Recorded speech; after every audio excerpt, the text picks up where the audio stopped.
안녕하세요. 하늘맞이 무속대학 정법사 정대감입니다. 지난 시간에 이어서 오늘은 음식을 차릴 때 음식의 종류와 음식에 담긴 의미를 여러분께 좀 설명을 해드릴까 해요. 지난 시간에 제가 했던 말 가운데 본상을 차리고 조상상을 차리는 것이 크게 의미가 훼손이 됐다, 이런 내용으로 강의를 했고요. 본상이 있으면은 여기를 조상상이라고 칭을 하는 이 부분이 다 잘못됐다고 말씀을 드리는 건 아닙니다. 오해는 하지 마시고요. 조상상을 따로 차려서 하시는 분들도 나름대로 의미가 있을 것이니 그 부분이 무조건 잘못됐다는 것이 아니고, 저는 항상 말씀드리는 것이 제가 하는 강의가 바른 것이 아니다, 제가 하는 거리는 이렇게 정하는 것이 훨씬 더 합리적이다라는 것을 말씀드리는 거예요. 혹시 조상상을 차리시는 분들에게 오해가 있으면은 오해는 하지 말으셨으면 좋겠고요. 단지 이 조상상이라는 의미가 우리가 예전에 집성촌에서 살 때 한 마을에서 아버지가 태어나고 할아버지가 태어나고 내가 태어나고 대대로 살아온 이런 데서 살 때에는 조상상이라는 의미보다 본상이 결국은 조상상이고 본상이 신령님상이라 해서 이쪽은 소당상, 이쪽은 육당상이라는 의미로 차려는 것이 더 의미가 컸다. 그러면서 지금은 번양과 고양과 이렇게 분리되기 시작하면서 이상이 원래 처음에는 도당상이라는 의미가, 이때는 조상님상이고 내가 살고 있는 도당상이라는 의미가, 도당상이라는 의미에서 나중에는 이것이 도당과 내가 지금 살고 있는 도당과 원래 조상님이 살던 본양과 구분이 되면서부터 이게 본양상이라는 의미로 더 차려지게 되죠. 그러면서 이 도당에서 본양으로 넘어오는 과정에서 본양에서 결국에는 오시는 분들이 조상님이기 때문에 지금은 조상상이라는 의미로 굳어졌지, 오히려 조상상이라는 의미다, 본양상이라는 의미가 더 크다라고 저는 봅니다. 또 본양상이라는 의미보다는 지금 현재 내가 살고 있는 터에 있는 도당상이라는 의미든지, 내가 오늘 구수라는 도당상이라는 의미가 더 크고, 이것이 다 세 가지가 합쳐진 본양, 도당 해서 산신상이라고 하는 것이 더 맞지 않느냐, 이런 의미로 말씀드려 보고요. 실질적으로 제가 무당이 된 27년 전만 해도 우리가 춤을 추고 거성을 하죠. 선거리 구시랑을 하면은 안진거리 굿도 마찬가지고 이 조상상이라는 의미를 따로 두지 않은 경우가 더 많았어요. 그 다음에 조상상이라고 차려놓은 이 조상상을 도당상이나 본양상이라고 의미를 말씀하시는 분들이 더 많았어요. 그리고 거성을 하고 춤을 추면 이쪽에다 대고 거성을 하고 춤을 추지, 지금은 조상상이라고 조상거리라고 해서 조상을 푼다, 가망거리나 조상거리를 할 때 조상님이 나온 이쪽을 보고 거성을 하고 이쪽에다 절을 하는 그런 지금 무당들도 많이 늘어나고 있는 추세예요. 더군다나 만물상에서 파는 용석을 치면은 여기다가 치고 여기는 안 치는 무당들이 있고, 또 조상거리가 끝나면 여기상을 먼저 치우고 여기 용선을 떼어내고, 안 떼어내면은 그냥 무슨 난리나 난 것처럼 큰 소리 치고 이거 안 걷었다고 좀 심하게 개날라리를 떨고, 이런 정말로 볼상사나운 모습들을 연출하는 선생님들이 많이 있어요. 정말 이런 부분은 다시 한번 여러분들 생각을 좀 해봤으면 좋겠어요. 아무튼 특히 제가 서두에 말씀드린 대로 남이 제사에 밤나라 대추나라 할 수 없는 거예요. 어떤 사람이 어떤 의미로 어떤 상을 차리든 그거는 제가 거기에 왈가왈부할 성질은 못 됩니다.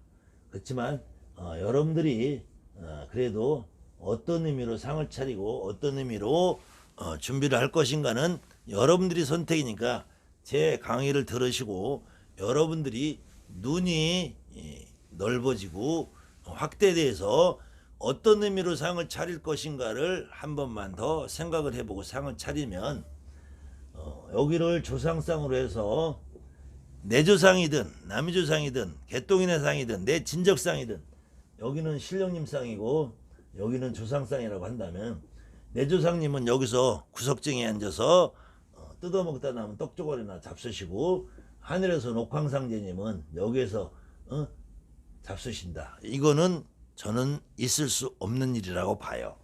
여기에 어쨌든 여러분들이 굿상을 아무리 여기다 조상상이라고 차려놔도 여기서 내 조상님 여기서 나오시 나는 느낌보다는 여기서 오신다는 느낌이 더 클 거예요. 조상상이라는 의미보다는 앞으로 본향상이라는 의미로 도당상이라는 의미로 차려주시는 것이 더 합리적이지 않느냐, 저는 이런 말씀을 드리고 조상상이 됐든 본상이 됐든 그래서 옛날처럼 이렇게 불사상, 대감상, 이렇게 따로따로 신장상, 터주상 이렇게 따로따로 차리던 것이 지금은 이렇게 굿당이라는 문화에서 한 곳에 모여 차리는 걸 이걸 모듬상이라 해요. 모듬상. 지금은 현재는 모듬상의 기준으로 상을 차리니까 본상을 잘 차려주시고 혹시 음식이 조금 남는다 그러면은 이때 여러분들이 조상상이라는 의미를 놓고 차려주셔도 되고 본향상이라는 의미를 차려주셔도 되고, 그 다음에 이런 의미를 깊이 이해하다 보면은 무속인들이 간혹 어떤 분들이 너는 돛줄이다, 너는 신줄이다, 요즘은 또 불줄이다는 말도 나오더라고요. 이런 개 같은 소리는 진짜로 하지 않았으면 좋겠어요. 돛줄 무당이 어디 있고 신줄 무당이 어디 있어요. 특히 이거는 정말로 여러분들이 생각을 잘 해보셔야 돼요. 돛줄이다 신줄이다를 구분하는 무당은 앞으로 돛줄이 더 세다, 너는 돛줄이 왔다라고 하는 무당들 말은 여러분들 절대로 귀 기울이시면 안 됩니다. 대한민국의 어떤 무당도 자기가 신을 정확하게 받고 자기 신명을 정확하게 이해하는 사람들은 돛줄 신줄 이런 말 안 써요. 첫째로 돛줄이다 신줄이다 하면서 돛줄을 크게 강조하는 이런 무당들은 제 말로 가짜 무당이다. 신을 이해하지 못하니까, 자기가 조상을 이해하지 못하니까 저 높은 데서 왔다, 저 높은 데서 온 신을 받아야 된다 그러면서 자기는 조상을 전혀 몰라요. 그래서 이 아랫데서 오는 조상, 내 어머니, 아버지, 할머니 이런 분들은 다 천도해야 된대. 돛줄은 다 천도해야 된대. 그래서 저 옥황상제 신장님 도사할아버지를 받아야 된대. 이 세상 대한민국 어떤 무당도 도사할아버지 없는 무당 없고, 선관할아버지 없는 무당 없고, 신장님 없는 무당 없고, 장군님 없는 무당 없고, 대신할아버지 없는 무당 없어요. 돛줄 신줄 구분하는 그 자체가 잘못된 겁니다. 제가 오늘은 음식에 대한 강의를 하려고 했던 거니까 돛줄 신줄에 대한 강의는 제가 다음 기회에는 미루고, 오늘은 개략적인 얘기로 이 조상상을 특별히 더 차려야 되느냐 안 되느냐 이 부분에 대해서 말씀을 드리다 보니까 제가 조금 옆길을 샜네요. 자, 다시 원위치로 돌아와서, 자, 음식을 차리게 되면은 음식의 종류가 기본이, 자, 한번 생각해 보자고요. 떡이 있죠. 과일 있죠. 육어가 있죠. 그 다음에 나물, 전이 있죠. 이렇게 놓고 봤을 때 우선은 첫 번째로 떡부터 한번 이야기를 풀어가 볼까 합니다. 떡을 놓을 때, 만들 때, 맞출 때 어떤 의미로부터 맞출 것이냐. 떡은 기본으로 두 가지가 있습니다. 첫째로는 제가 말씀드렸듯이 소떡이 있고 육떡이 있다 이거예요. 이때 소떡이라는 건 반드시 소당 신령님만 먹는 떡이고, 소당 육떡은 육당 신령님만, 육신령님만 잡수시는 떡이라는 의미가 아니고, 떡 자체의 의미가 소신이 주로 받으시는 떡, 육신이 주로 받으시는 떡, 소신의 의미로 바치는 떡, 육신의 의미로 바치는 떡이라는 의미지 반드시 소당의 신령님, 육당의 신령님, 소당의 신령님이라 해서 우리가 천신 자연신만 잡수시고 육당의 떡이라서 육신만 잡수시는 의미라는 건 아니에요. 떡을 만들 때 그렇게 의미가 있다는 얘기죠. 이때 소떡이라고 할 때는 주로 맵쌀로 만든 걸 소떡이라 합니다. 맵쌀이라는 거는 우리가 먹는 주식이에요. 그 다음에 육떡이라는 거는 찹쌀로 만든 떡을 육떡이라고 그래요. 그랬을 때 맵쌀로 만든 떡의 종류는 기본적으로 가래떡 있죠. 가래떡 있고 절편 있고 그 다음에 송편도 같이 맵쌀로 만들게 되죠. 가래떡, 절편, 송편, 그 다음에는 백설기, 대표적으로 백설기, 무지개떡, 이런 것들을 이름하여 우리가 소떡이다, 소당목의 떡이다 이렇게 해서 가래떡도 흰색이고 절편도 요즘은 쑥을 섞은 게 나오지만 쑥도 여러분들은 우리가 생각에 천신의 나물이라 보아요. 그래서 쑥이 섞였다 해도 절편, 그 다음에 송편도 소를 집어넣다 해도 맵쌀로 만들고 주로 하얗게 만들죠. 그 다음에 백설기 역시 마찬가지. 무지개떡은 선녀 동자가 받으신다고 해서 맵쌀로 만들어서 소신떡이다, 소당떡이다, 소떡이다 그래요. 그 다음에는 육떡이다. 그럼 찹쌀로 만든 거. 찹쌀로 만든 게 뭐가 있을까요? 기본적으로 찰시로, 그 다음에는 뭐가 있겠죠? 임절미, 그 다음에는 모듬 찰떡이라고 찰떡 있죠. 그 다음에는 약식 있죠. 약식. 이런 종류들이 우리가 말하는 육당떡이다, 육신떡이다 이렇게 말을 해요. 그랬을 경우에 그러면은 이 떡을 배치할 때 어떻게 배치를 할 것이냐. 굿당에서 상을 차리면서 떡을 배치를 할 때, 자, 우리가 본상을 놓고 볼 때 본상이 아까 뭐라 그랬죠? 모듬상이라고 했죠. 모듬상. 그러면 기본적으로 이쪽을 소당상, 이쪽을 육당상 이렇게 놓고 볼 때 여기는 신령님만 오시고 여기는 조상님만 오신다는 의미가 아니고 이때는 소불이상이다, 여기는 육불이상이다 이렇게 이해하시면 돼요. 그래서 이쪽은 더 쉽게 말하면은 나를 기준으로 여러분들이 여자든 남자든 상관이 없어요. 제갓집을 기준으로 하면 대주를 기준으로 해도 되고, 어쨌든 대주와 기주와 남자와 여자와 남편과 부인이 있다고 치면은 여기는 남편 내 집 조상, 시갓조상, 여기는 처갓조상님 상이라고 보시면 돼요. 여기에 시갓댁 조상 할머니가 시갓댁의 불사입니다. 제갓집을 기준하고 우리를 한번 생각해 보자고요. 우리 할머니가 있으면 우리 할머니가 불사 할머니 아이가 우리 할아버지가 장모님 아이 받아오시고, 또 처갓집 할머니가 불사 할머니 아이 받아오고 처갓집 할아버지가 신장님 아이 받아온다면 이거는 소신의 합의 받는 소당 떡이고 소불이 상이고, 여기는 육신의 합의 받는 육불이 떡. 그럼 여기에도 마찬가지로 백설기 넣을 수 있고 가래떡 넣을 수 있고 임절미 넣을 수 있고 여기도 넣을 수 있죠. 여기도 백설기 넣을 수 있고 가래떡 넣을 수 있고 임절미 넣을 수 있고 모듬 찰떡 넣을 수 있고 넣을 수 있겠죠. 그때 상을 차리는 의미가 여러분들이 굿을 날을 잡고 굿을 오늘 시작을 하는 의미가 오늘은 남편네 조상 몫으로 차린다. 오늘은 처갓집 몫으로 차린다. 아니면 오늘은 친정 몫으로 차린다. 오늘은 시댁 몫으로 차린다. 이렇게 몫이 정해질 수가 있어요. 그렇지 않고 양쪽의 모두를 차린다 했을 때 개념이고, 오늘은 내가 남편네 쪽 결혼을 안 한 사람이나 안 한 사람 같으면은 여기는 친가불이, 여기는 외가불이 상이 된다 이거죠. 그래 놓고 볼 때 조상상을 별도로 차릴 이유가 없겠죠. 그럼 이 조상상이라는 건 결국은 본향상이 되는데, 이 본향상은 누구네 본향이냐? 양산 본향이래요. 양산. 그래서 외가 쪽, 친가 쪽 모두 하는 본향의 상을 차리고, 이것도 양산 본향은 여기에 소당, 육당에 다 계시는데 무슨 양산분야? 그러면 이걸 결국은 도당상이라는 의미가 더 커진다는 얘기죠. 그것도 본향이라는 의미를 했을 때도 본향이라는 것도 결국은 도당에 매여 있기 때문에 도당상이라는 의미가.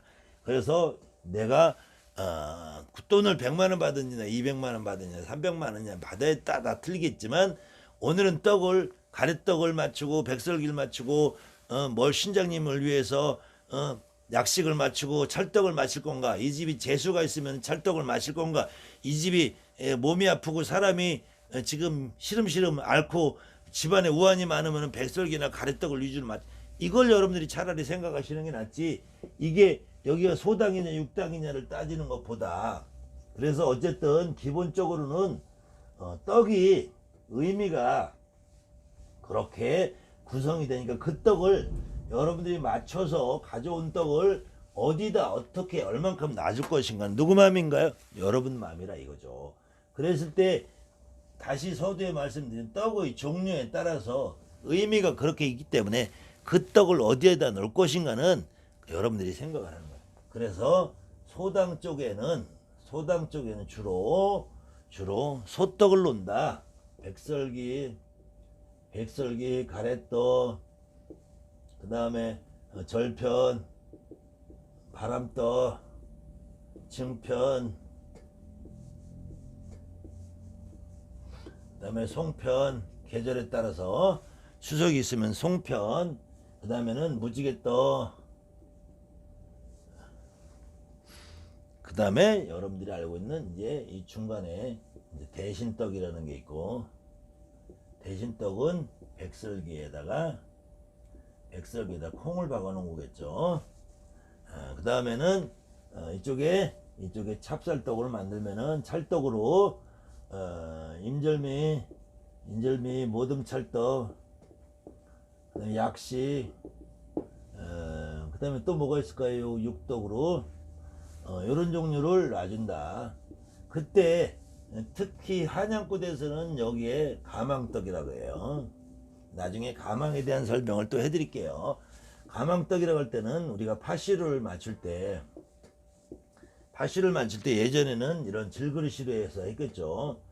질그릇 시루에다 여러분들 어려서 엄마나 할머니가 옥물이나 장독대에다가 시루를 쪄놓는 거 보신 분이 있으면은, 기억이 나시는 분이 있으면은, 이때 장독대나 우물에다 맞추는 떡은 이거 순수한 맵쌀로 해요.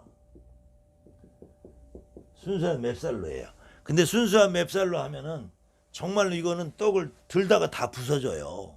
저희들은 그런 걸 많이 봐왔기 때문에.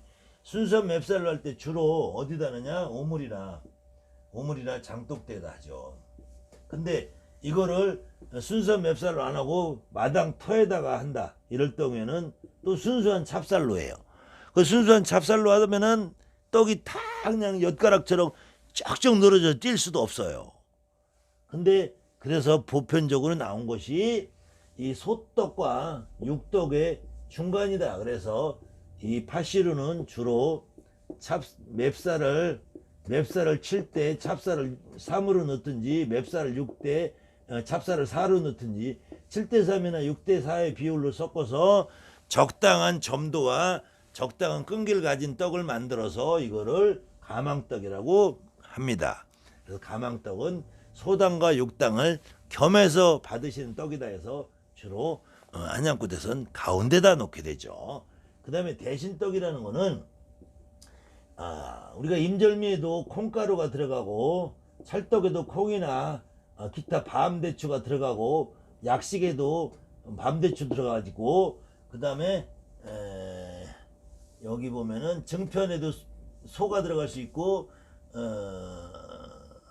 송편에도 안에 소가 들어가고, 이렇게 원래 떡을 만들 때 이렇게 소라고 그러죠. 콩가루, 팥가루, 그 다음에 기타 이런 것들 집어넣는 거는 떡을 맛있게 먹기 위한 하나의 방편으로 나왔겠죠. 그 다음에는 이 쌀이라는 문화에서 쌀만 가지고는 영양 섭취가 불균형을 하죠. 탄수화물. 그래서 단백질을 섭취하고 기타 다른 비타민 무기질을 섭취하기 위한 하나의 그 지혜로 팥이나 그다음에 콩이나 이런 다른 것들을 가미해서 먹었던 의미가 더 컸겠지만 무당들은 그런 의미를 차릴 때 거기에다가 남다른 의미를 좀 부여를 해서 이거를 떡을 종류별로 조금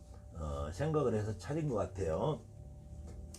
여러분들이 굿이라는 의미를 할 때에는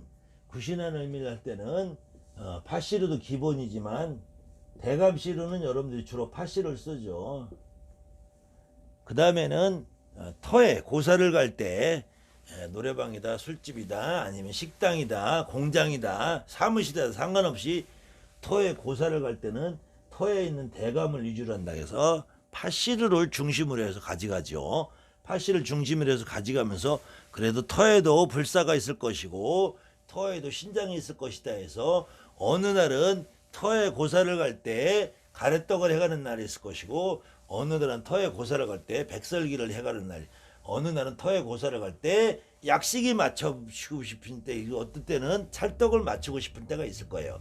그거는 여러분들이 오히려 굿상을 차릴 때보다 고사를 갈 때의 기준을 생각해 보시면 더 의미가 정확해질 수가 있어요. 그래서 백설기, 가래떡, 찰떡이 아니라 백설기, 가래떡, 절편, 그 다음에 무지개떡, 이런 종류들은 소당에서 마시는 거다. 임절미, 모둠찰떡, 약식 이런 종류들은 찹쌀로 만든 떡은 육신에서 육당에서 마시는 거다. 그 다음에 찹쌀떡을 팥떡을 두 가지로 세 가지로 섞어서 6대4나 7대3으로 했을 경우에는 요거를 대감떡이다, 터시루다 이렇게 말을 하고요. 그 다음에는 이거는 한약국 타시는 분들만 전통으로 내려온 법이고 전국에 통용되는 법은 아니니까 여러분들이 그거는 감안을 해서 들으세요. 같은 팥시루를 만들어도 팥시루 자체가 팥을 곱게 가른 팥을 쓸 경우에는 일반적으로 대감떡이라고 하고 터시루라고 해요. 근데 가른 팥을 쓰지 않고 통팥을 쓸 경우에는 요거를 특별히 도당떡이다, 붉은떡이다. 이게 도당이나 붉은의 의미가 큽니다. 같은 터가 있어도, 우리 집에 앉아있는 터가 있어도 이 터를 중심으로 하는 도당, 붉은의 합의를 받자는 의미가 클 때는 통팥으로 해요. 그 다음에 같은 통팥으로 해도 도당, 붉은의 합의를 받는 의미가 크다. 도당, 붉은의 합의를 받는 의미가 큰데 도당, 붉은에서도 이렇게 군웅이라는 의미가 특별히 더 있다. 그럴 때는 같은 통팥으로 하는데 통팥 위에다가 백설기를 이렇게 공깃밥을 이렇게 엎어서 이렇게 찍어 놓는 통팥을 해서 합니다. 요거를 특별히 군웅떡이다 해요. 군웅떡이라는 말은 먼저 제가 성주거리 설명을 할 때 했던 구릉이라고 그랬죠. 능자가 이렇게 다양하게 있습니다. 이게 매산자가 들어가는 능자도 있고 아무것도 없는 그냥 능자도 있어요. 이렇게 같은 능인데 이게 구릉 그래서 이게 성주시루로도 쓴다. 이렇게 해서 만든 걸 성주시루로도 쓰기도 하고 그 다음에는 이 성주시루가 결국은 구릉시루가 될 수 있고 구릉이 도당이고 도당이 부근이고 부근이 터고 터가 내가 앉아있는 도당이 될 수 있기 때문에 팥시루를 찔 때도 이렇게 다양한 모습으로 찌면서 이 선택은 누가 하느냐? 여러분들이 한다 이거. 여러분들이 오늘 상을 차리는 의미를 깊게 생각을 해보실 때 이거는 그냥 단순히 터에서 일어나는 문제가 더 크다 그랬을 경우에 그냥 가른 팥을 쓰시고, 그렇지 않고 단순히 터에서 일어나는 문제가 아니라 이 도당 부근 전체에서 합의가 안 된 것 같다 할 때는 통팥을 좀 써주시고, 같은 터라도 이 통팥만 가지고 왔는데 도당 부근에 문이 안 열린 것 같을 때는 구릉이라 그러죠. 구릉. 이때도 군웅이라 그래서 통팥에 백설기가루 얹어놓은 걸 찐다고 그래도 요거를 피 흘리고 죽은 귀신이라는 생각은 좀 버리시고요. 그 다음에는 같은 팥을 써도 거피라고 하고 계피라고 그래야 돼. 이게 10개짜 써서 10개짜 써서 팥의 껍질을 열었다 할 수도 있고, 이 갈것자 써서 팥의 껍질을 벗겨내서 보냈다. 그래서 계피라고도 하고도 거피라고 돼요. 이런 거피팥, 계피팥, 이거는 하얀 팥가루가 있어요. 요때는 진호기 때 쓴다. 진호기 때 하얀 팥가루를 쓰는 이유는 조상님 내가 후를 벗고 가시라는 의미가 있는 거예요. 후를 벗어 던지고 가라는 거예요. 그 다음에는 저는 주로 많이 쓰는데 여기에다 팥가루를 쓰는데 거피를 쓰지 않고, 거피도 아니고 하얀 팥도 아니고 노란 팥도 아니고 통팥도 아니고 가른 팥도 아닌 가루는 노란 콩가루가 있어요. 노란 콩가루 떡 보신 적 있죠? 노란 콩가루 떡은 이 집이 어느 때 옛날에 조상님네들이 어느 집이나 돌아가신 조상님네가 수만 수백 수천이 있겠죠. 근데 그 중에서도 우리가 구슬할 때는 저 100년 전, 200년 전, 300년 전, 500년 전, 600년, 1000년 전에 죽은 돌아가신 6대, 7대, 8대, 9대, 10대, 11대, 12대 조상님들을 모셔서 구슬하는 것이 아니라 주로 5대 봉사, 고조 할아버지 이하, 4대 증조, 3대 할아버지, 그 다음에 당대 우리 아버지, 어머니, 그 다음에 내 형제자매 일신, 이렇게 굿상을 차려주는 의미가 크죠. 그런데 이 윗대로 올라가서 지금 당장 어머니 아버지가 돌아가셨는데 그것이 혹시 우리 삶을 잘못되게 만든 상문이라는 게 껴있을 때에는 진옥이라는 절차를 해서 할 때는 아까 얘기대로 거피, 계피, 하얀 팥을 써주는데, 그렇지 않고 이렇게 윗대조상, 정조, 고조 이런 분들이 지금 돌아가신 지 벌써 50년, 60년, 70년, 100년 이렇게 되는데, 이분들이 그 당시에 우리 부모님이나 우리 할머니, 할아버지가 이분들의 진옥을 좀 잘 안 해드렸다든지, 이분들이 제대로 좋은 곳에 못 가셨다든지 할 경우에 별도로 진옥일을 해드리기는 지금 어려운 상황이고, 그렇다고 진옥일을 안 하자니 그렇고, 그래서 우리가 굳끝에 진옥일은 못 해드리더라도 이분들의 길을 갈라준다. 그래서 묵은 진옥이가 뒤끝에 꼬리에 붙었다 해서 이걸 안한팥굿을 한다 그래요. 제숫굿을 다 하고 뒤에서 혹시 아직까지 처지고 누진 조상 중에서 제대로 극락을 못 가신 분이 있을 경우에 안굿을 하고 바깥굿을 한번 더 해준다 해서 안한팥굿을 해줄 경우에, 그 경우에는 진옥의 정상적인 절차를 다 밟지 않기 때문에 이런 경우에는 노란 콩가루를 쓴 시루를 팥시루 사이사이에 섞기도 합니다. 그거는 여러분들 선택이에요. 반드시 그러라는 의미는 아니고요. 요거는 제 방식입니다. 저는 그렇게 의미를 부여해서 떡을 맞추고 상을 차릴 때 그렇게 준비를 한다는 거죠. 그 다음에는 제가 지금까지 무당노릇 27년 하면서 다양한 선생님들이 하는 그것을 보고 지금까지 통계치를 내봤을 때 선생님들도 그런 의미로 떡을 준비하시더라. 그런 것들 보고 저도 지금 대한민국에서 누구도 이런 거 가르쳐 주시는 분들이 없는데, 저가 이렇게 단독으로 떠들 수 있는 거는 제가 그만한 경험과 생각을 가지고 이렇게 저 나름대로 정해서 해온 것이 있기 때문에, 이 정해서 온 것을 여러분들에게 같이 공유하고 싶어서 이런 자리를 만들었다. 다음에 또 여러분들이 무당이면 다 알아들을 수 있는 백설기에 콩이 박혀 있는 이 떡을 대신떡이라고 하는데, 이 대신떡을 다시 한번 말씀드려도 대신떡이 이 큰 대자 뜨는 대신이 아니라 그랬죠. 무슨 대자 그랬죠? 대리할 때 대신떡이라 그랬죠.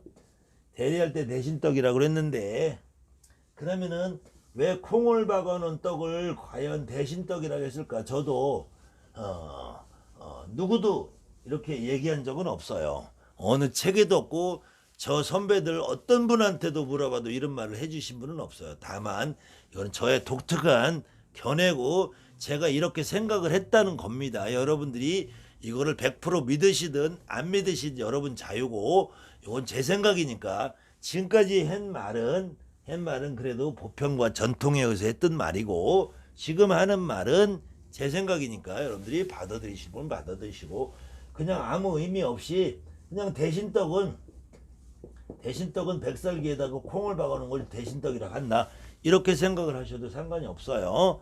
근데 과연 콩을 왜 박아놨겠느냐? 제가 사실 좀 말이 많은 사람이에요. 여러분들 이해하시고, 강의가 길어져도 지루하더라도 의미가 있다고 생각하시는 분은 끝까지 들어주시면 좋겠습니다. 자, 아까 소떡은 주로 백설기에 가랬던 절편, 이렇게 색깔이 하얀색이 떡을 소떡이라 했죠. 그리고 하얀색인데 이걸 뭘로 만든다 했죠? 맵쌀로 만든다 했죠. 맵쌀가루로 하얀색 만드는 거, 이 소자가 여러분들 사전 찾으면 힐소라고 그래요. 힐소. 힐이라는 거는 하얗다, 희다. 그 다음에 근본적이다, 근본적이다. 이렇게 해서 이게 우리가 원소라고 할 때도 소자를 쓰죠. 원소. 이때 근본적이다. 근데 근본적인 하얀 백설기가 결국은 우리가 말하는 불사님 떡이다. 불사님 떡이다. 칠성님 떡이다.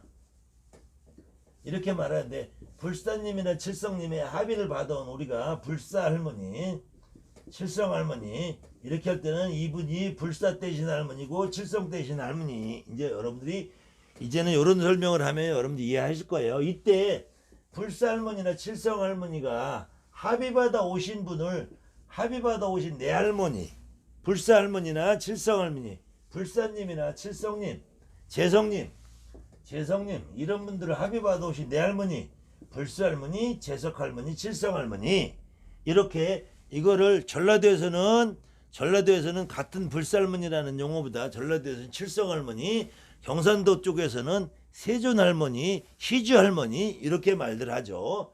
세존이라는 말은 이 석가모니를 부르는 또 다른 말이에요.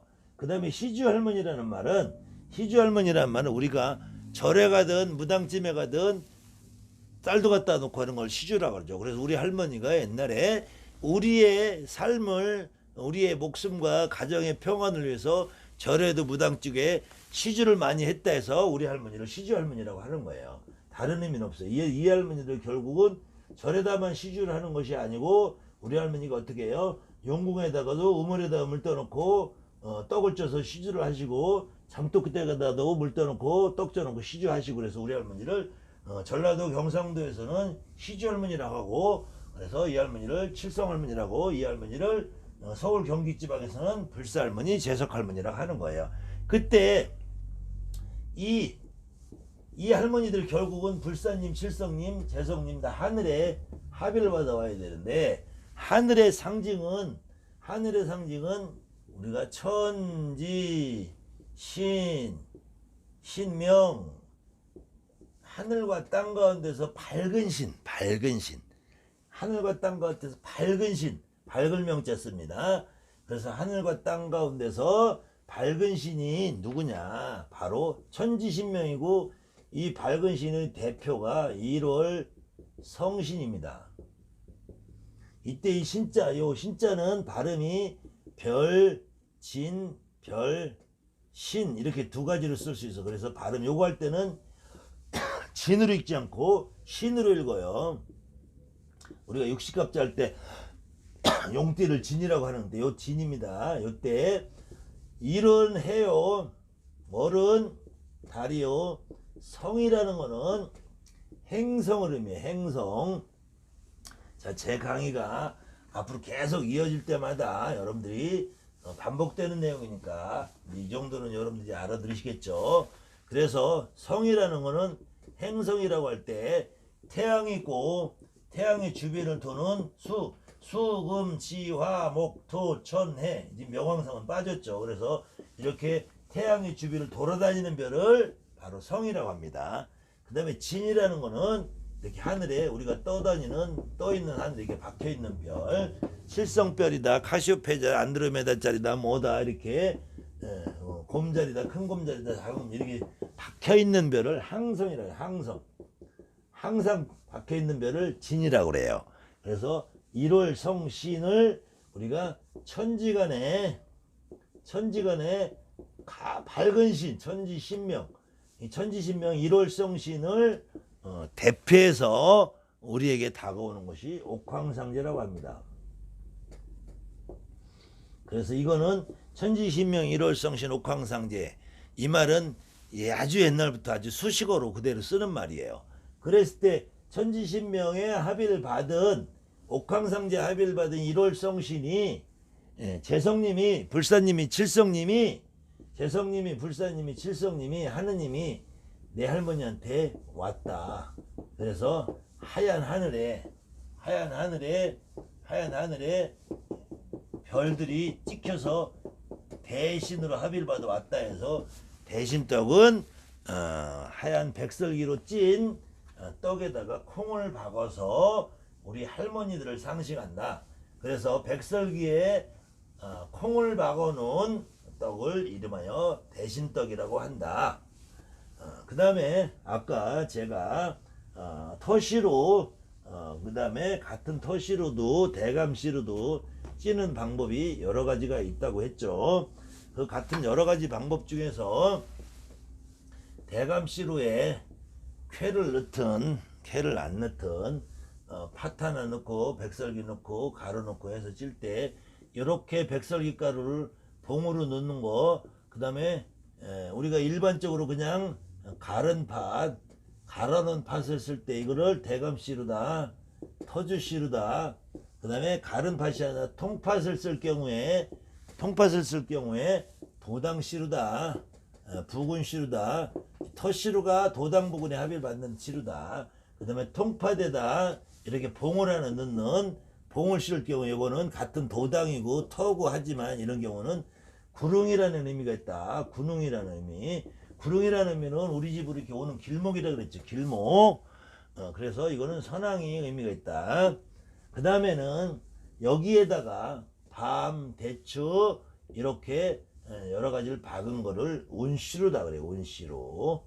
이 사람이 성주운이 들었다든지 대가문이 들었다든지 7살에 구수라든지 아니면 3살이나 5살에 13살, 15살, 25살, 35, 45, 37 이렇게 7수야든지 3수, 5수 아니면은 그 사람이 나이에 따라 관계없이 운이 들었을 때 아니면 사업을 시작한다, 가게를 시작한 데서 운을 받아주고 싶을 때 찌는 운시루를 여기다가 팥이나 그걸 넣는 대신에 백설기에 밤이나 대추를 넣어서 밤대추를 넣어서 운시루를 쪄주기도 한다. 이렇게 그래서 운시루 역시 대감시루의 일종이다. 이렇게 해서 첫째로 떡에 대한 내용을 조금 설명을 드려봤고요. 그래서 떡을 여러분들이 어떤 떡을 어떻게 준비해서 어떤 떡을 찌고 만들고 준비할 거냐는 여러분들이 오늘 굿이 어떤 목적으로 굿을 할 거냐에 따라서 어떤 떡을 더 질 건가를 생각을 해보시면 됩니다.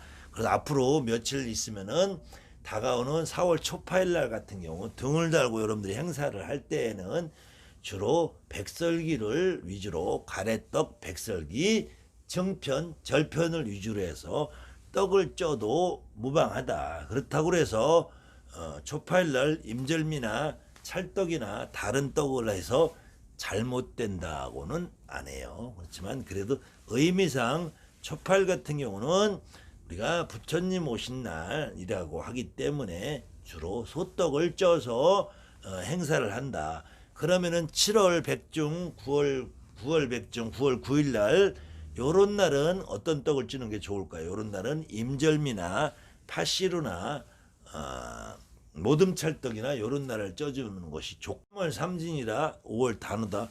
요렇게 우리가 양의 기운이 승상해서 하는 어떤 초하루나 보름이나 3월 삼진 행사, 5월 단오 행사를 혹시 하시는 분들 요런 날은 다시 소떡과 육떡 중에서도 은마지떡에 가까운 모듬찰떡, 그 다음에 가래떡, 절편, 그 다음에 약식 종류로 해주는 것이 훨씬 좋고요. 그 다음에 동짓날, 동지풀이를 하는 날은 그래도 파시루를 해주시는 것이 파시루나 그 다음에는 액풀이, 살풀이를 하는 의미에서 수습팥단지 하시는 거 좋고요. 우리 애기들 명달이 건다 생일맞이 굿이다 할 때도 역시 수습팥단지 해주시면은 가장 무난하고요. 그 다음에 입춘맞이다 정월 홍수맥이다 요런 날도 수습밭단지를 하고 파시를 하고 해주는 것이 합리적이지 않을까 합니다. 그래도 저도 지금까지 우리 선생님들이나 선배님들이 구슬하면서 떡을 준비한 것들을 봐왔을 때 그런 정도 선에서 준비를 하는 것을 보고 저 나름대로 통계를 내고 수치를 내고 무슨 의미가 있을 때를 제가 혼자서 생각해보고 정리한 걸 여러분들한테 말씀을 드리는 거니까 여러분들은 제 말을 따르셔도 되고 안 따르셔도 되고 여러분들이 공감이 가는 부분은 따르시면 됩니다. 그때 제가 하는 말이 정답이 아니고 제가 하는 말은 이렇게 정하는 것이 더 합리적이지 않느냐. 그때 선택은 누구 몫이라겠죠. 항상 여러분들 몫이다. 주변에 어떤 사람 어떤 선생님이 어떤 말을 해도 선택은 여러분들이 하는 것이니까 여러분들이 옳은 선택을 하시는 것을 기대할게요. 자, 그 다음에는 과일은 어떻게 준비하는 것이 맞느냐. 사실은 제가 이렇게 말씀을 드리면 매번 다른 사람들이 잘못하고 있다라고 지적을 하는 것 같아서 저도 마음이 안 좋습니다. 그리고 그렇게 지적을 받으시는 분들이 혹시 있으면은 저에 대해서 반감이나 오해는 하지 마시고 옛말에 불치하문이라고 그랬어요. 비록 아랫사람이라고 하더라도 내가 배울 점 있는 걸 배우는 거는 잘못된 게 아니고 부끄러운 것이 아니라 그랬어요. 제가 여러분들한테 하는 말이 100% 옳은 것이 아니라 이렇다라는 걸 말씀을 드리기 때문에 과일을 준비할 때도 한동안 어떤 말들이 있었냐면 7가지, 9가지 이렇게 홀수로 맞춰야 된다고 하시는 분들이 많았어요. 지금도 아마 그렇게 말씀하시는 분들이 많을 줄 압니다. 이 부분은 여러분들이 첫째로 잘못된 것이 무엇이냐면은 우리가 동양에서는 그래도 중국을 기준으로 한국, 일본, 대만, 필리핀까지도 베트남 이런 데까지도 동양에 대해서는 우리가 예의라고 그러죠. 예의, 격식, 의식, 절차를 기록해놓은 얘기라는 책이 있어요.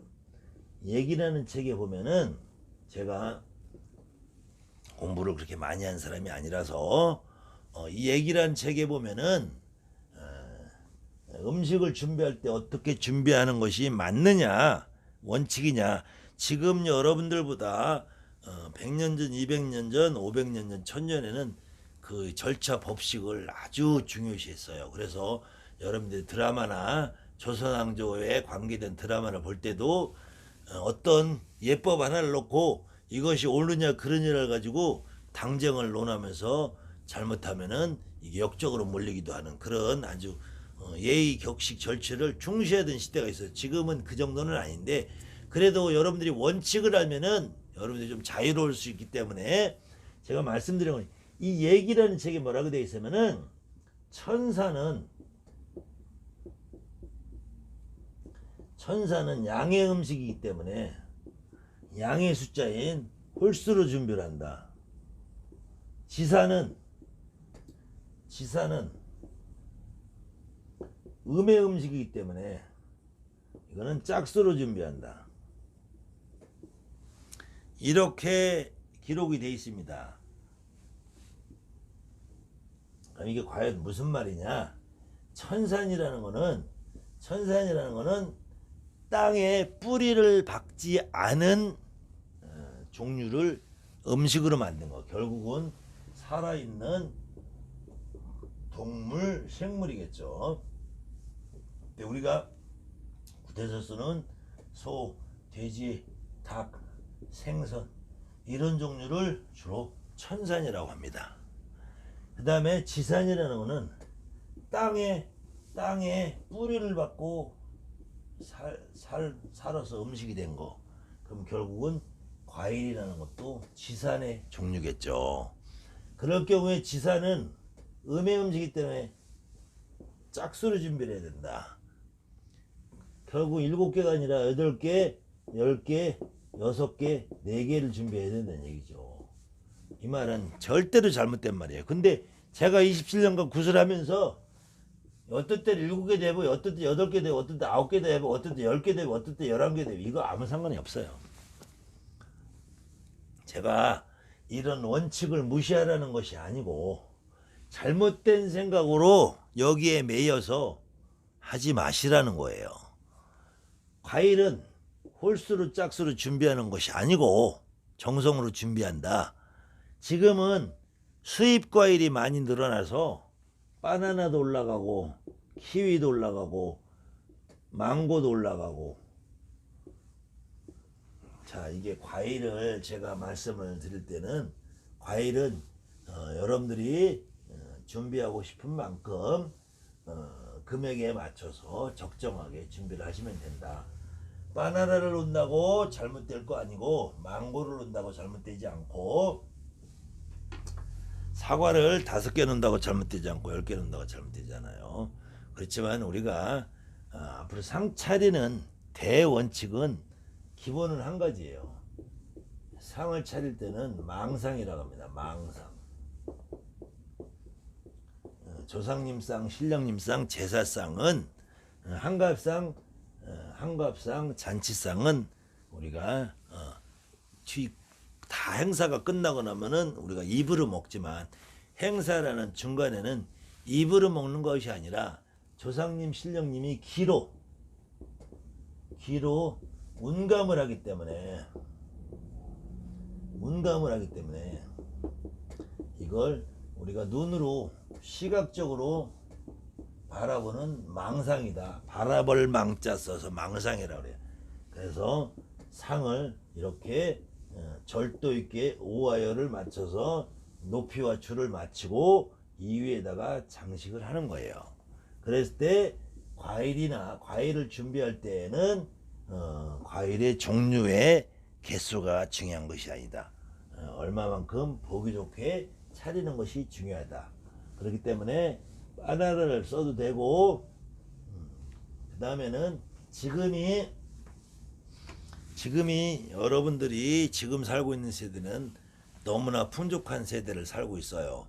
그렇지만 지금부터 50년, 100년 전으로 흘러 올라가면은 여러분이나 나나 특히 지금 50대, 60대, 70대 되신 분들은 피부로 느껴봤을 텐데, 저도 어려서 초등학교 시절 이전에는 집에 냉장고가 없었어요.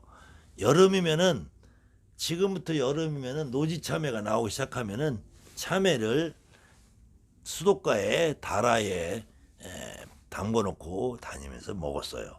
시골에 가면은 흐르는 개울물에 참외 수박을 담궈 놓고 먹었지 저렇게 냉장고가 없었어요. 그렇다 보면은 아주 옛날에 저온 창고 시설이 없던 시절에 지금은 계절상 일반 서민들이 8월, 9월에 대부분의 과일이 수확을 합니다. 그럼 이게 9월, 10월, 1월은 날씨가 차가우니까 보관이 가능해요. 11월, 10월, 12월, 1월, 2월까지는 그래도 적당선에서 보관이 가능해요. 3월이 넘어서부터 4월, 5월, 6월이 될 때 이때는 과일이 보관할 수가 없어요. 이때까지 보관할 수 없어요. 그러니까 주로 그래도 저 나라에서 운영하는 석병고나 이런 데처럼 좋은 시설을 만들어 놓고 잘 보관을 하면은 그거는 값이 부르는 게 값이겠죠. 일반 서민들은 지금부터 3, 4, 5, 6월 달에는 7, 8월 달까지 핵과일이 나오기 전까지는 이때는 배, 사과, 감, 가을에 나는 과일을 구경을 할 수도 없어요. 더군다나 제주도에서 올라오는 귤은 정말로 진상품, 특산품, 임금님이나 대갓집 아니면 먹을 수가 없어요. 지금 저도 바나나라는 것을 이렇게 흔하게 먹던 시간이 불과 30년이에요. 제가 초등학교 시절에는 바나나 구경을 못했어요. 바나나 파인애플 한번 구경을 하면은 그거는 행운이죠. 제가 20살이 넘으면서부터 바나나가 대량 수입이 돼서 보편화가 됐지, 그 이전에는 대한민국의 바나나가 아주 특정한 데에서 수입이 돼서 사용이기 때문에 구경을 못했어요.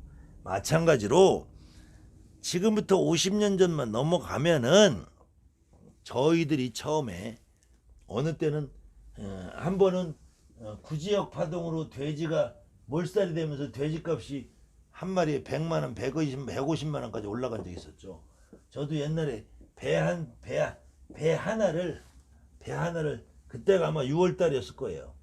한 20년 넘은 일인데 6월 달쯤에 배가 그때 그 전에 배수하기 잘 안 돼서 6월 달에 배 하나를 10,000원씩 주고 산 적도 있어요. 배 하나를. 그때는 배 5알만 사놓고 굿해야 돼. 어쩔 수 없어요. 그런 시절이 있었는데 이때 3월부터 햇과일이 나오기 시작한, 다시 사과 배가 나오기 시작하기엔 요 7, 8월 요 전까지를 과일 대신에 어떻게 썼느냐. 그래서 이 과일 대신에 쓰는 거를 뭘 썼느냐. 그래서 유과를 쓰는 거예요. 유과. 지금은 우리가 유과는 종류가 다식, 팔보, 웨하스, 그 다음에 옥춘, 약과, 산자 이렇게 쓰죠. 이렇게 쓸 때 다식이라는 건 사실은 정확하게는 원래는 유과는 아니에요. 다식은 구절판에 다식판에 송화가루하고 콩가루를 섞어서 찍어내서 다식틀에 찍어내는 거를 다식이라고 그래요. 그 다음에 이 다식판에 송화가루와 콩가루를 섞어서 찍어내는 거 말고 여기다가 찹쌀로 모양을 만들어서 찍어내는 것을 찍어낸 다음에 기름에 튀기고, 다식판에 찍어내서 기름에 튀긴 거에 지금은 꿀을 바르고 그 설탕을 바르지만, 엿당이라고 해서 과당을 바르지만, 물엿을 바르지만 예전에는 어떻게 조청을 발랐겠죠. 조청을 바르는 것을 약과라고 합니다. 그 약과는 기름에 한번 튀겨낸 거죠. 옥춘이라는 거는 여러분들이 잘못 알고 있는 게 뭐냐면은, 옥춘이 과연 언제부터 만들어지기 시작했어요? 옥춘이라는 거는 설탕이 대량으로 수입되기 시작한 개화기 이후에 만들어진 거예요. 이거는 아마 1900년 이후에나 만들어졌을 거예요. 그래서 설탕이라는 거는 사실은, 옥춘이라는 건 전통 유과가 아니다. 전통 유과에 해당되는 거는 가장 기본이 되는 건 다식이다. 다식은 사실은 유과에 들어가진 않아요. 그 다음에는 약과다.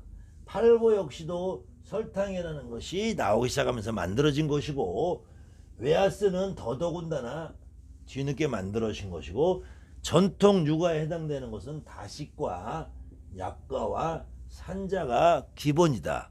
이때 산자도 지금은 이렇게 네모난 산자만 편하게 해서 나오는데 옛날에는 산자라는 것이 다양한 종류가 있었겠죠. 그래서 이 산자와 약과와 다식을 기본으로 육아라고 하는데, 육아라고 하는 것은 기름에 튀겨놓은 과일 대용품이다, 그런 의미이기 때문에 사실은 우리가 지금 먼저 말씀드린 대로 상을 차리면은 모듬상을 차리죠. 모듬상을 차릴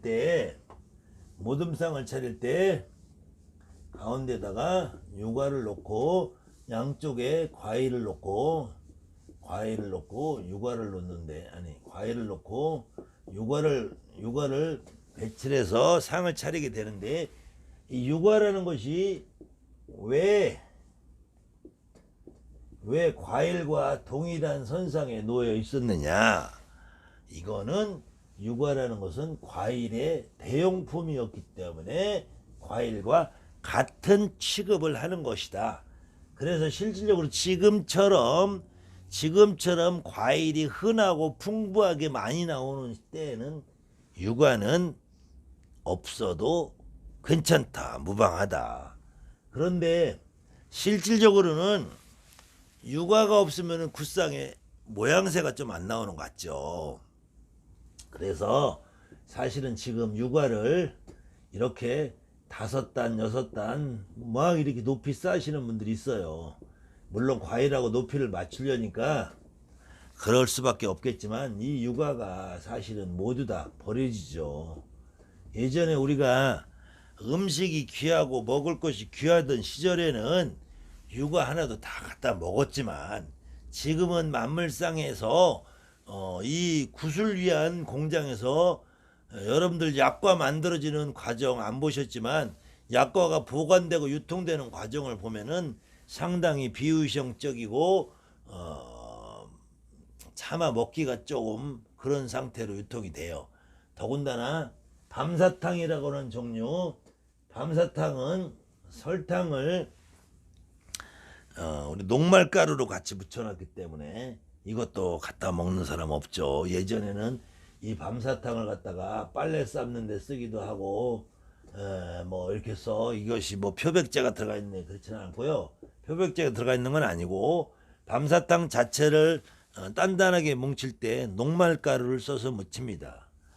그래서 이걸 커피 타 먹는데 쓰신 분들도 있고, 그런데 지금은 그렇게 물자가 귀한 시절이 아니라서 그러시는 분들은 없죠. 결국 밤사탕도 전통이 아니고, 그래서 밤사탕의 포장지를 여러분들 잘 보시면 밤사탕, 밤 모양 사탕 이렇게 돼 있어요. 밤의 모양을 만들었다라는 것이지. 그래서 다식이나 약과나 산자 정도는 그래도 굿상을 차리는데 보기 좋으라고 조금 놔줄 수 있는데, 이렇게 과일과 높이를 맞추기 위해서 3단, 5단을 싸서 끝나고 나면 다 버리는 이런 낭비는 여러분들이 좀 한번 생각을 해보시고, 조금은 자제를 해서 그냥 한 줄 정도, 2줄 정도, 조금 굿을 좀 크게 한다 싶으면 2줄 정도, 작으면은 한 줄 정도. 여러분들 혹시 영안실이라는 데 가본 적 있으신 분은 기억을 한번 떠올려 보세요. 영안실에 영가 앞에 분향소에 차려놓은 데 보면은 딱 유가 한 줄 차려 있어요. 한 줄. 유가 한 줄 차려놓고, 옥춘 한 줄, 약과 한 줄 이렇게 차려놓고, 요거 차려놓고, 요거 비싸게 받죠. 이렇게 차려도 충분합니다. 그래서 유과라는 것은 과일 대용품으로 쌓은 것이지, 절대로 유과가 별도로 굿의 음식의 종류에 들어가는 건 아니에요. 그래서 유과는 예전에 지금 이렇게 3, 4, 5, 6, 7, 8까지 햇과일이 풍부하게 나오기 전에 과일 대용으로 썼던 거라는 얘기죠. 그래서 혹시 여러분들 중에서 예전에 환갑상, 잔치상, 생일상, 백일상을 보면은 이렇게 가짜로 만들어진 플라스틱으로 고여져 있는 걸 볼 수 있을 거예요. 여기서도 밤이나 대추 모양을 해놓고 사과나 이런 유가나 다식 모양을 해놓은 것들은 본 적 있죠? 이런 것들이 모양을 맞추기 위해서 유가로 대용을 하다가, 유가로 대용을 하는 것도 번거롭고 비용이 많이 들어가니까 모형을 만들어 놓고 구슬했나니 했다. 근데 모형을 만들어 놓은 거는 주로 산 사람을 위주로 하는 환갑이나 백일상에는 이렇게 모형을 놓고 썼지만, 실질적으로 돌아가신 조상님을 하는 데에는 모양을 쓰진 않았다. 대신에 모형 대신에 유가 흉내라도 낸 종류들을 쓰기 시작했는데, 그것이 지금 쓰고 있는 밤사탕, 옥춘, 웨하스 이런 종류들을 밤사탕은 밤을 고유는 대신에 썼고, 옥추는 모양을 내기 위해 썼고, 웨하스는 마찬가지로 모양을 내기 위해 썼던 것 뿐이지, 전통적으로 우리가 유가라고 할 경우에는 다식판에 찍어내는 다식, 지금 이 다식도 설탕으로 버무려져 있기 때문에 이것도 원래 만들어 쓰던 것은 아니죠. 그렇게 해서 다식, 그 다음에 약과 산자가 전통적으로 쓰던 것이고, 나머지는 개화기 이후에 설탕이라는 것이 수입이 되면서 보편화된 거라는 겁니다. 그래서 유가를 많이 쓰시는 분들도 제가 나무랄 수는 없어요. 그렇지만 유가를 너무 많이 써서 굿이 끝나면 다 버려지게 되고, 그것이 대부분 설탕이나 이런 종류들은 주성분이 탄소예요. 그래서 설탕이나 이렇게 만들어진 옥춘이나 이런 것들 주성분이 탄소이기 때문에 그것이 분해되는 과정에서 대기를 오염시키는 이산화탄소, 일산화탄소를 발생하기 때문에 환경오염의 주범입니다. 가급적이면 유가는 최소양으로 쓰시는 것을 권해드리고 싶고요. 제가 오늘 설명이 길어져서 여기까지밖에 못하겠네요. 제가 다음 음식 차리는 거 3부의 강의가 이어지겠습니다. 감사합니다.